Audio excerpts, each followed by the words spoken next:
I just can't help believing when she smiles up soft and gentle with a trace of misty morning and a promise of tomorrow in her eyes.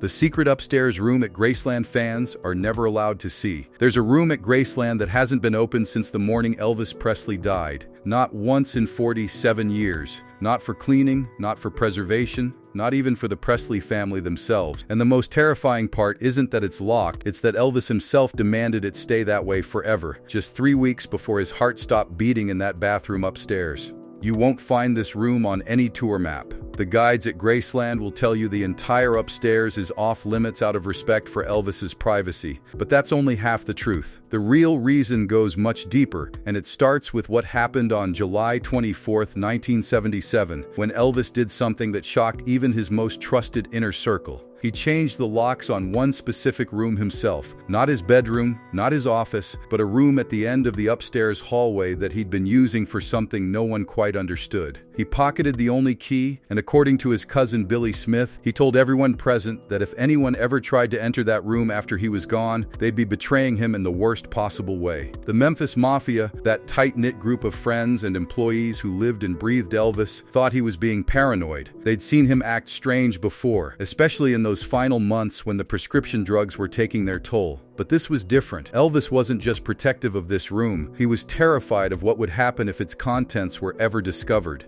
Joe Esposito, Elvis's road manager and closest friend, later admitted in a leaked interview that Elvis had spent entire nights in that room during July of 1977, and sometimes they could hear him talking to someone inside, even though no one else ever went in or came out.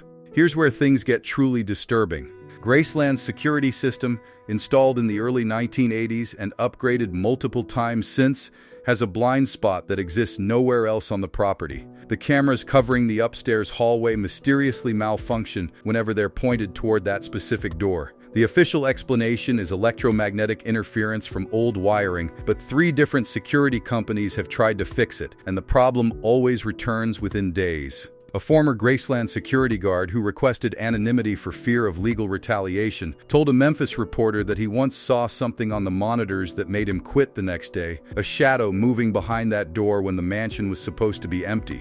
Even Priscilla Presley, who lived in that house for years and knew Elvis's secrets better than anyone, has never set foot in that room since Elvis died. During a 2019 interview that was quickly pulled from circulation, she let slip that she'd been inside the room exactly once, in early July 1977, and what she saw there made her understand why Elvis had been so desperate to hide certain parts of his life. She refused to elaborate, but her hands were visibly shaking as she spoke, and she kept glancing off camera as if someone was warning her to stop talking. The stories from former Graceland employees are even more unsettling. A housekeeper who worked there in the 1980s swears she heard music coming from that room on multiple occasions. Not Elvis recordings anyone could recognize, but something older, raw, like the gospel songs Elvis learned as a child in Tupelo. Another employee, a groundskeeper who still lives in Memphis, claims that on the anniversary of Elvis's death in 1991, he saw lights flickering in that room's window for exactly 42 minutes, the age Elvis was when he died. What could possibly be hidden in that room that would require such extreme secrecy? What did Elvis lock away in those final weeks of his life that even his own daughter Lisa Marie was forbidden to see?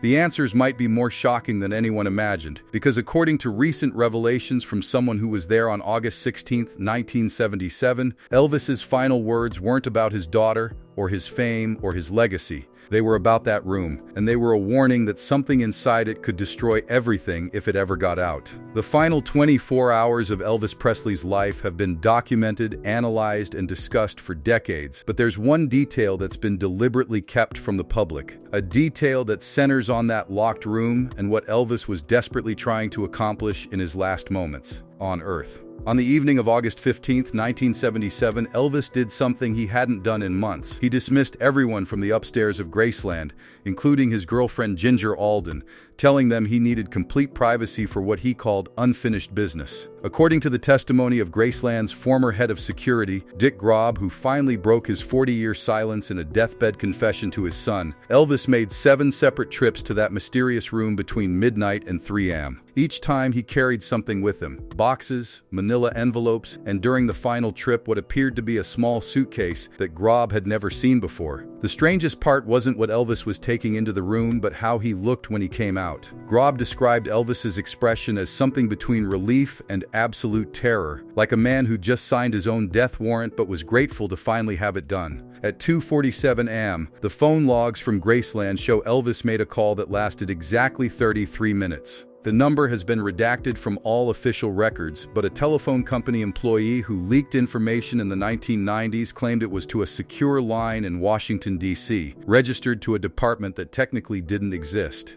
During this call, staff members downstairs reported hearing Elvis's voice getting increasingly agitated, and at one point he supposedly shouted, "I did everything you asked.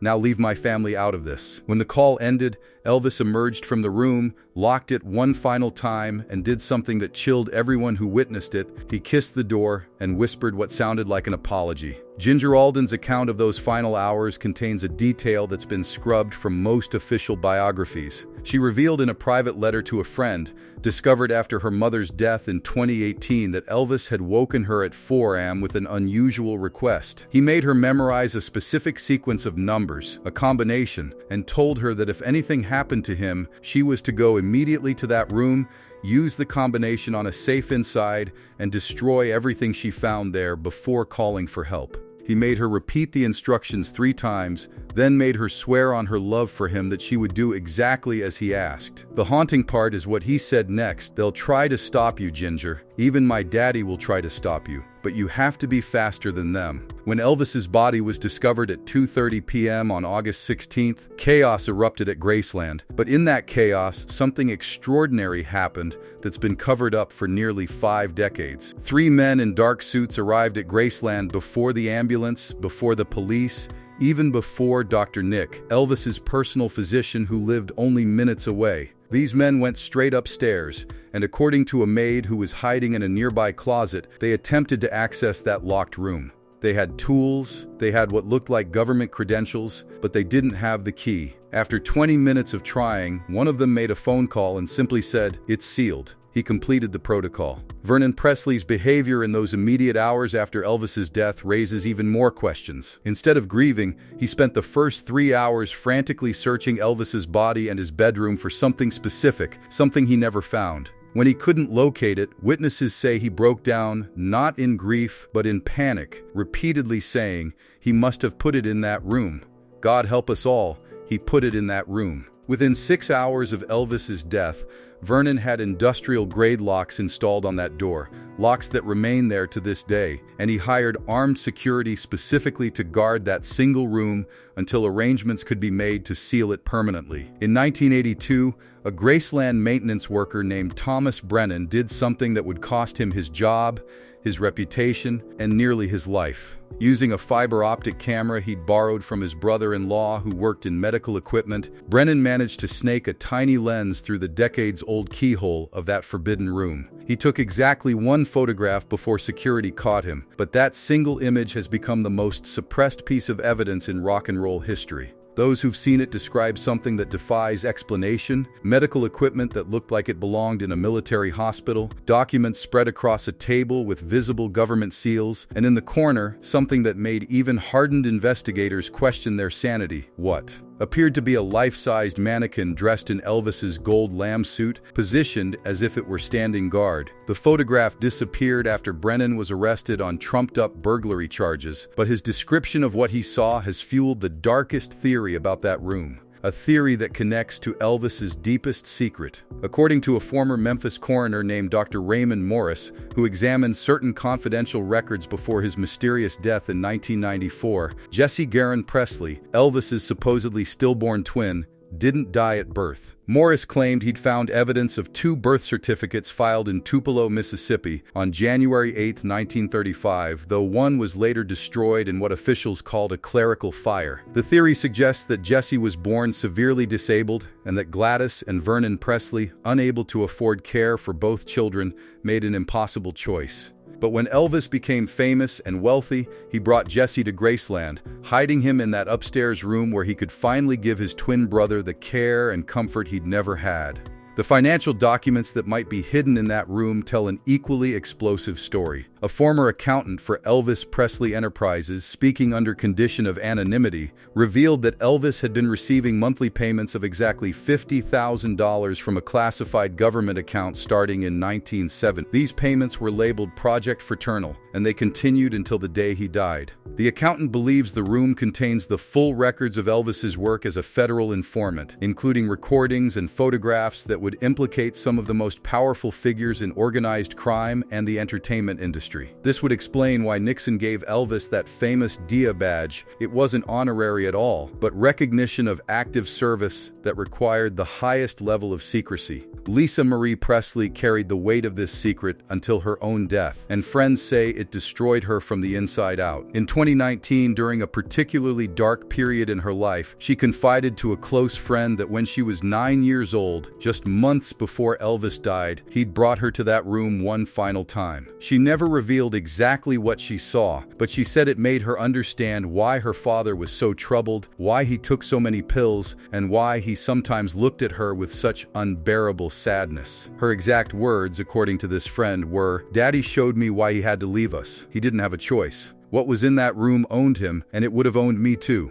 The legal battle currently raging behind closed doors is even more disturbing than the public realizes. 3 distant Presley relatives have filed sealed motions claiming they have proof that room contains Elvis's real last will and testament, one that specifically excludes Priscilla and names an entirely different beneficiary, someone whose identity would shake the entertainment world to its core. Their attorney has suggested this person might actually be a child Elvis fathered during his army years in Germany, a child whose mother was connected to intelligence services and whose existence had to be hidden for national security reasons. Priscilla's own behavior regarding the room has become increasingly erratic over the years. During a private fundraising event in 2021, she was secretly recorded telling donors that the room contains something that would destroy the beautiful memory of Elvis that fans deserve to keep. When pressed for details, she broke down crying and said Elvis had made her promise to keep it sealed until everyone who could be hurt by the truth was gone. The recording ends with her saying something that sends chills down your spine. Some secrets are meant to die with those who keep them,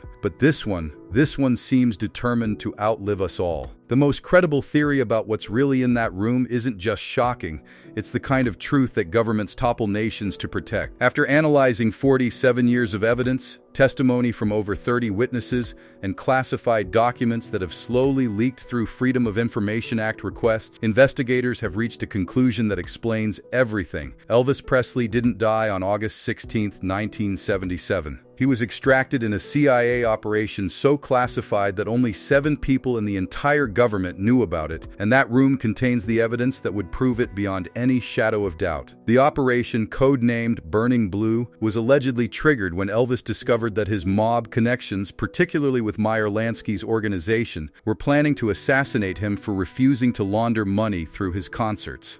But Elvis knew something they didn't. He'd been recording every conversation, every meeting, every threat for the federal government since 1970. The evidence in that room supposedly includes over 200 hours of recordings that would have brought down not just the mob, but corrupt politicians, judges, and entertainment executives across America. The CIA made him an offer: fake your death, disappear forever, and we'll protect your family. The alternative was watching everyone he loved die before they finally killed him. Riley Keough's recent actions suggest she knows more than she's letting on. In March 2023, during a routine Graceland tour, someone attempted to break into that room using sophisticated lockpicking equipment that security experts say could only have come from intelligence services. The attempt failed, but it spooked Riley enough that she hired a private military contractor to install security measures that one expert described as what you'd see protecting nuclear weapons. She also had the entire upstairs floor reinforced with steel plating, claiming it was for structural integrity, but contractors noticed the reinforcement was specifically concentrated around that one room. The most disturbing development came just 6 months ago when ground-penetrating radar was secretly used to scan beneath Graceland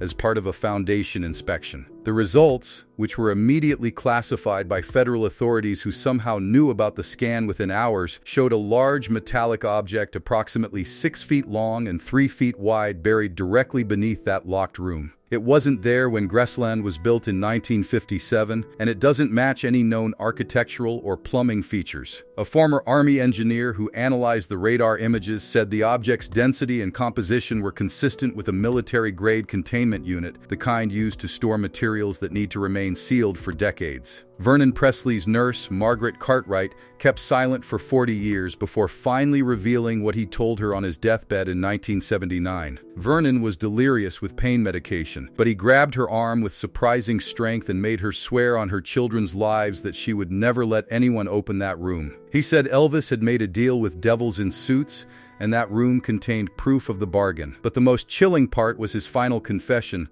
"My boy isn't in that grave at Graceland. I don't know where he is, but he isn't there. That room is his insurance policy, and if it's ever opened, they'll have to tell the truth about everything."